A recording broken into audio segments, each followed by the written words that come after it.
Hello all, today we're unboxing South China Sea from designer John Gorkowski from Compass Games. This is modern naval conflict in the South Pacific. Let's take a look at the back of the box.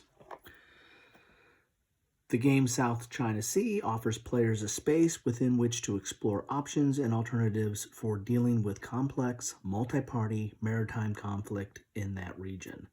Games usually begin with a round of competitive card play, key to real-world economic, political, and diplomatic events, which may or may not escalate to military action. Should an armed clash erupt, players use hex and counter mechanics to adjudicate combat between opposing air, sea, and land forces. Of course, eager grognards could skip the card play in favor of kinetics from the start. So this is complexity of 7 out of 10. Solitaire suitability 6 out of 10.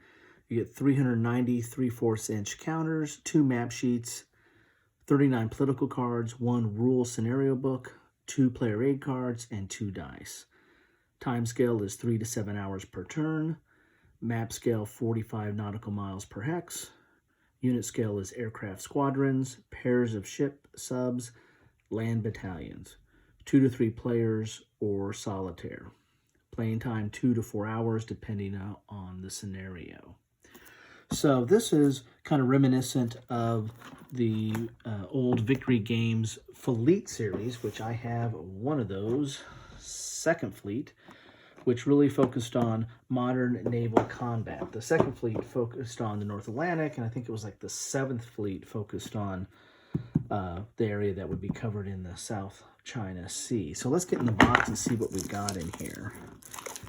There's not a ton of modern naval combat, and when you say modern, you know, it's modern at the time, right? This one is focusing on modern naval combat. I think the Second Fleet was focusing on modern naval combat in the 80s and 90s, or late 80s, and you know, now you play that and it becomes hypothetical, right? It becomes hypothetical World War III and NATO, Warsaw Pact type stuff. So here's the box, typical Compass box. You're going to get your catalog, Compass catalog. And this game is from a few years ago, so this is not the most updated. This was till 1/15/1918, so kind of out of date now. With this, you're going to get cards. These are political cards that are going to set up kind of the gameplay, as it said on the back of the box, of kind of a political situation that will set up what kind of happens or what will lead to the actual kinetic conflict. So you get a little bit different there, having some political card plays. You get, there's 1 dice. Probably should be another dice in there somewhere. You're getting the rule book. We'll take a look at that here in a second. Let's dig into this box. I gotta make sure I get that die. There it is. There's the die. Okay. Let's see what else we got here. We got the 2 game maps, and it's not they're paper. It's not super thin, but it's not that really that extra thick paper that you get sometimes in games. And this is going to cover, you know, as the true to its name on the board, the South China Sea. So you've got some land here. You got Myanmar, Thailand. There's the People's Republic of China, Laos, Cambodia, Vietnam. So you've got that portion of the South China Sea.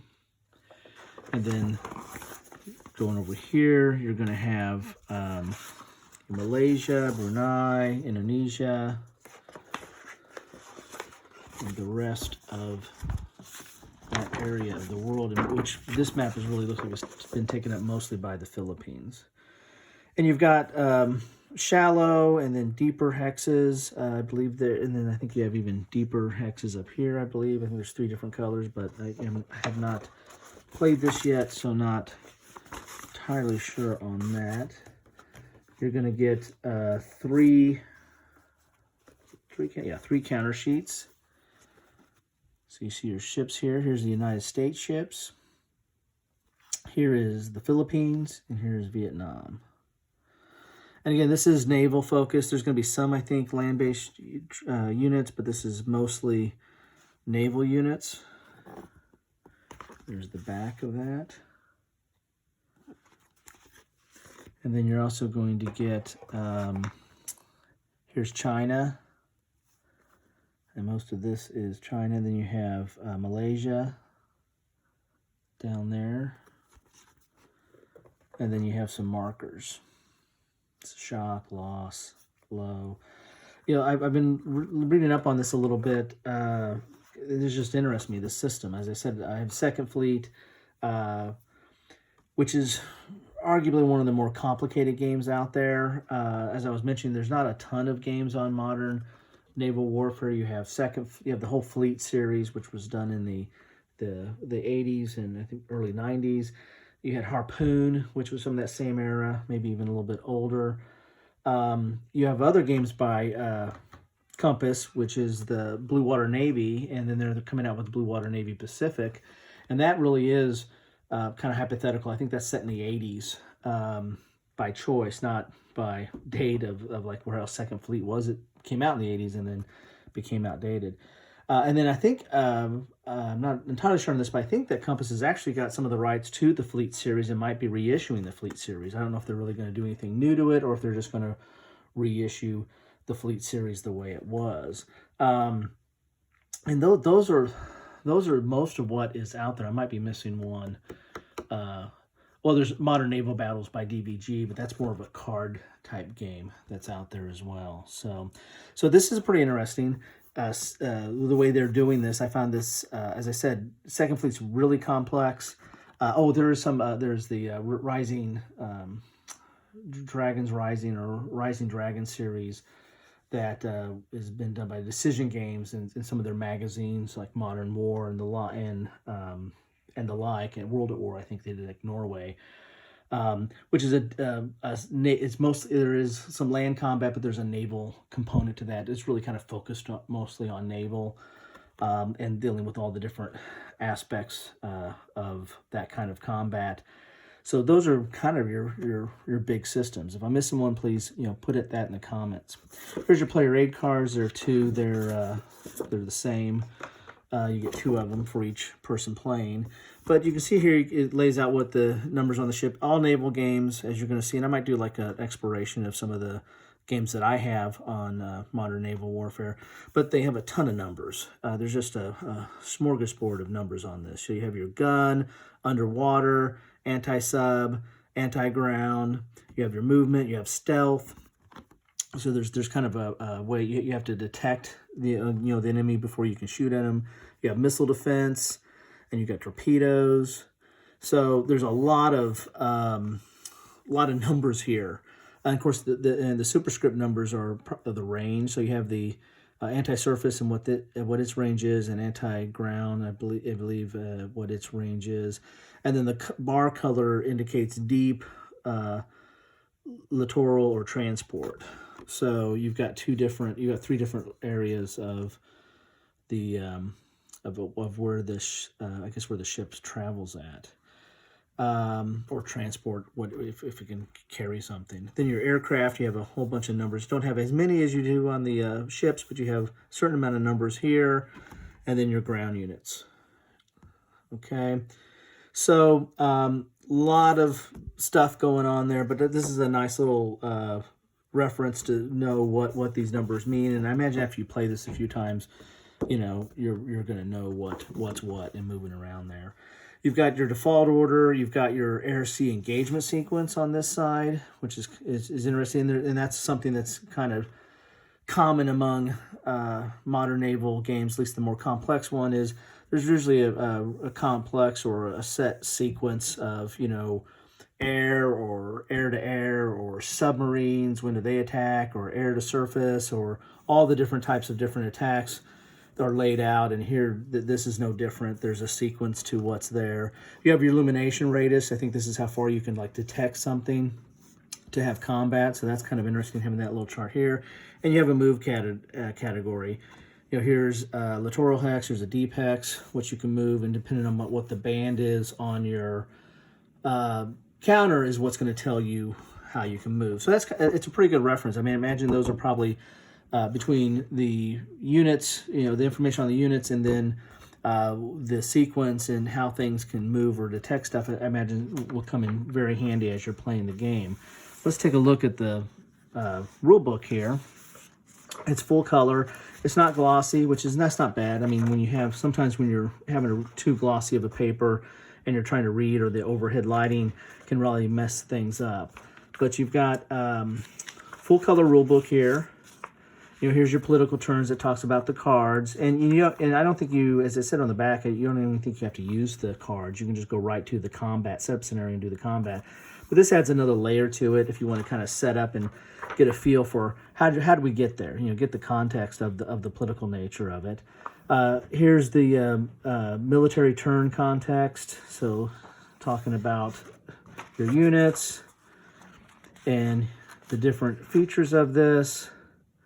Here's your strike table, military turn sequence of play.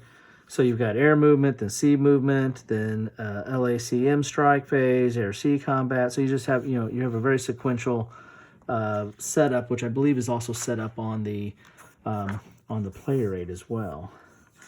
You've got some examples of play here. It looks like there's a designer note, and this looks like there's an example here of play, which would be helpful.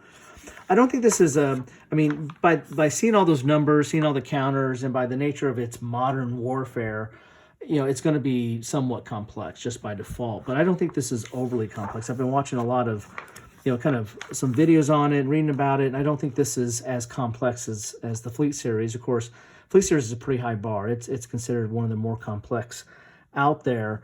A lot of charts, a lot of stuff going on. This one doesn't look like it has as many. It looks like you probably don't even have a combat chart. You can probably resolve combat by just, using the units and comparing values and rolling dice. I think you roll dice for hits in this based on the factors that are on your units.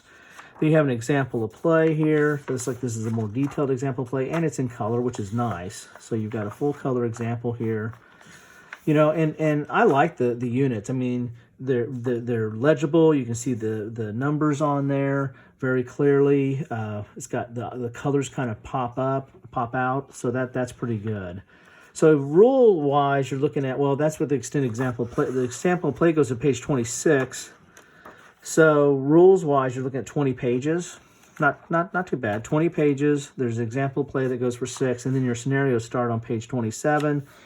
Lays out who are the combatants, and you got see the scenario 2, scenario 3, scenario 4. Looks like there's 7 scenarios. Of course, this one is a nice one here. Scenario 007, the Islands of Dr. No. I wonder where they got that.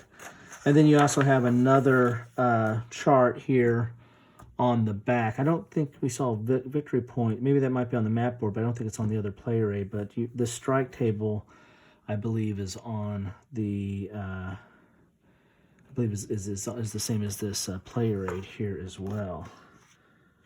But you don't have the strike modifiers on this.